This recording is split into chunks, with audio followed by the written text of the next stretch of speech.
Yo, what's good everybody? It's Guy Kicks here with another review, and in today's video we're going to be talking about the latest New Balance 990 V2 in that seesaw colorway, part of the Teddy 16 collection. So with that being said, let me show you guys a first look and let's get into the review.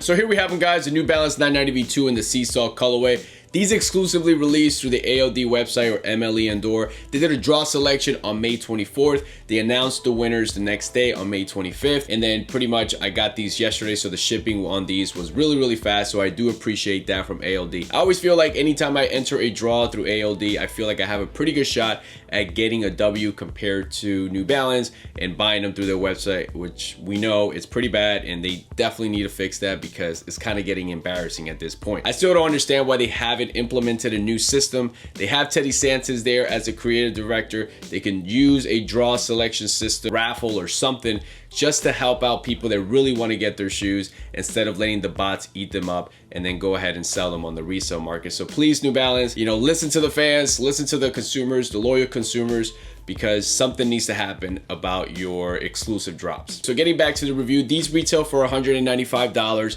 The V3 version, the sea salt V3s, they did release on May 26th, but that was through the New Balance website. And of course, it was a lot of L's because when I got in the queue around 9:40, because the queue was a little bit late, I was still like number 12,000 or whatever the case may be. So I knew at that point there was no shot. I didn't really want it for myself personally. I wanted to get them for my wife. She really liked the V3 a little bit more over the V2s. But still took an L on that. But it is what it is. So when it comes to the 990 V2, if you're new to New Balance, never seen a 990 V2 before, obviously this is the second version of the 990. The 990 released back in the early 80s, and then the 990 V2 released in 1998. So getting into the colorway here, the upper is primarily the white and then the off-white or sail white colors, as you can see around the mud guard. The insoles are also in like an off-white color, and then you have the branding information in black. The sock lining on these, it's a light gray color. The tongue on these 990s do have like a creamier color, and it is made out of nylon. You had the 990 New Balance made in USA and N logo embroidered in that gray color. The upper is primarily constructed out of that leather material. It's a nice premium leather that they used here. They switched things up because we're used to seeing, suede on most 990 V2s. Here they primarily went with all leather except the underlays, which is the mesh, and then the suede that they use on both N logos on the medial and lateral side. Obviously, by switching the N logos to a suede material, the N logos are not reflective. The only reflective material that you're gonna find on these 990 V2s is all the way to the heel part of the shoe where you find the USA embroidered. The underlays on these are made out of that mesh material, and the color on that is like that off-white color. On the toe box here, you have some layers of leather in that gray color. The mudguard here, like I said already, switches over to that off-white or sail white color, and that same color can also be found around the heel collar where you see the top eyelids on these 990 V2s. All the way to the heel part of the shoe on the heel counter is made out of that nice crispy white leather. The heel stabilizer on this version of the 990 V2 is in white, which matches the heel counter as well. On the midsole here, around the forefoot part of the midsole, it's in like that off-white color, and then towards the middle part and the heel part of the midsole, it switches over to a more, creamier look, gives the shoe more of that vintage vibe that it's trying to go for. The 990 V2s feature Absorb as part of their cushioning system, and all the way to the back of the shoe, you see some of that Absorb material extruding from the midsole, but it is covered by this clear plastic material. And then finally on the outsole, it is a rubber outsole obviously, and it does have that light gray color. And then around the forefoot part of the outsole where you find the Absorb branding, you see that it switches over to that creamier look. And then in the middle there, you have that jewel-like material where you see the N logo underneath that. And then on the heel, you see some New Balance branding. These come out of the box with these sail or off-white laces. There's another set of laces very similar to that same color, but I would say that the second pair is just slightly lighter than the ones that the shoes come with. And of course, these are made in USA New Balance, so they do come in this box. And here you have the official tag and SKU. So when it comes to sizing with the 990 V2,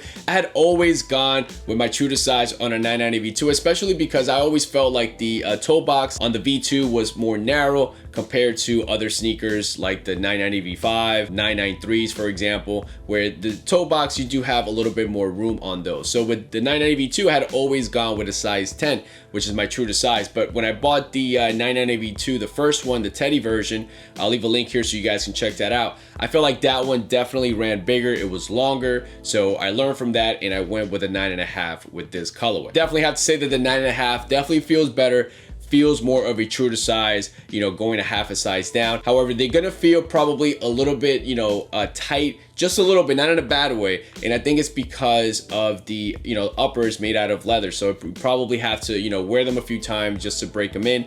And then after that, you should be fine. In terms of comfort with the 990 V2, compared to like a 990 V3 or 990 V5, I would say that the 990 V2 is definitely just a little bit more firm than those other versions. I wouldn't say that it's uncomfortable or anything like that, but it's definitely not, you know, the most comfortable New Balance sneaker that I own, but it's still very, very comfortable and you'll be fine wearing these throughout the day with no problem. All right, guys, so my final take on these 990 V2s is when I first saw these, especially when, you know, MLE Indoor posted photos of their upcoming apparel drop and they had these on there. One of the models was wearing these. He had like a, you know, a pair of yellow socks. I was like, bro, those 990 V2s look amazing. I gotta get those. And I felt like for me personally, you know, the I guess because these don't have like a lot of mesh and these don't look so, I guess, so athletic like a running shoe would look like, I felt like these to me personally look better than the 990 V3. You know, because the 990 V3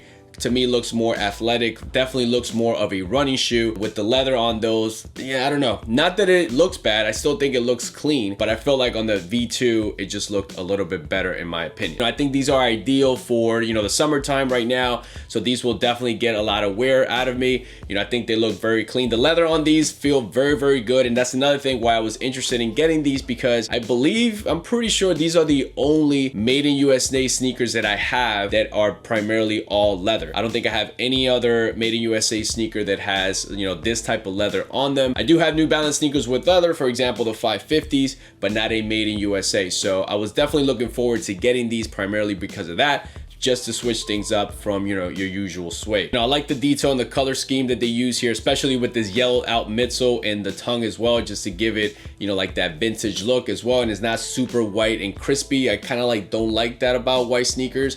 I want them to look a little bit aged or a little bit yellowish. And I think they did that with these very, very well. Obviously, the mudguard here is also a sail white color, so it's not like pure white either. So that's definitely a cool detail. The laces as well. I really think they did a good job here with this color scheme for sure. You know, in terms of the materials, like I said, the leather here feels very, very good, smells good, smells premium. So that's definitely a plus there for sure. Craftsmanship here is pretty good as well. Definitely solid. A few strings here and there that you can easily clip. No problem there. But overall, I think they did a good job here with these V2s. And once again, Teddy, his magic touch is spot on. And I can't wait to see some of the other ones, you know, part of the Teddy 16. I can't wait for those to come out very, very soon. So with that being said, guys, let me put these on and show you guys how they look on feet.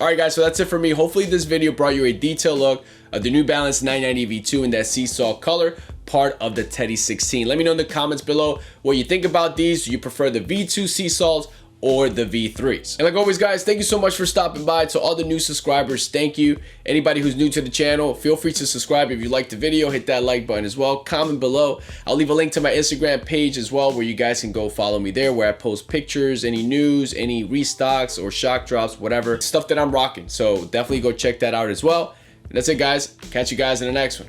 Peace.